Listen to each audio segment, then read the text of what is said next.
so we are on our final day of painting. This would be day 4. Now you are going to utilize the only color you have not been allowed to utilize yet, which is black. Okay, so today you need to use your masking tape to tape off a section of your painting that you will be painting black. Okay, I again am considering line and emotion, and this time I decided to build sort of a jagged line. And I thought about how maybe it's a straight line at first, but then it starts to fall apart or become jagged, and I'm thinking about the emotions that I'm feeling and what goes along with those emotions visually. Okay, I'm using the tape and I'm breaking it up into small sections to build this shape that I will then paint black. Okay, you can certainly cut the tape if you want to.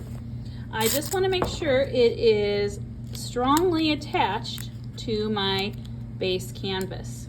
Okay, your line can be any type of line. Maybe you're going to try and make a curved line or a zigzag line. Maybe you're going to try to make a wavy line. You could do that with masking tape, and then you would just need to draw the line on top of it and cut it out. Okay, so the only expectation today, we're using the color black, we're considering line again, we're considering emotion again, and you are building up the area that you will cover in black paint via a masking tape. Okay, so right now I have laid out a line and a direction.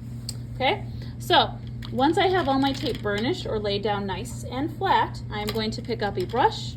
I'm going to make sure that brush is clean and dried off. You don't want a lot of water on your brush because it will leak through the masking tape. Okay, and what I'm going to do now is go over the areas that I have taped off. Notice that you may have some things bleed underneath the masking tape. Okay, that's where we say art is a process. You can only control so much of this process. Okay, so do your best to flow with the process. Okay, what I can make sure to do is to coat the area evenly with my black paint. This might mean I'm going to paint it once, let it dry 5 to 10 minutes, and paint it a second time. Okay, we really want your black line to have a nice contrast or difference in color from the other colors you have added. Okay, and one of the ways to get a nice contrast is again to get a solid color.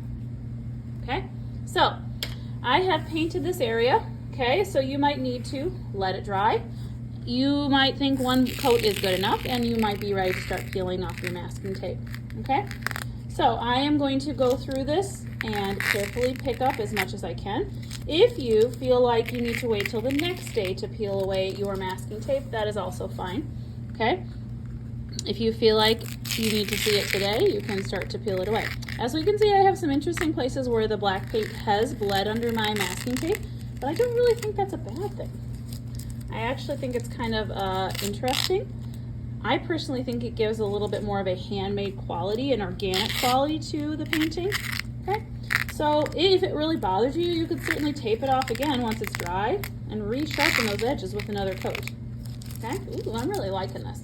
So clearly I have thought of some emotions, and I will be describing those for you and how we will write about those in our artist statement. Okay, thank you for listening.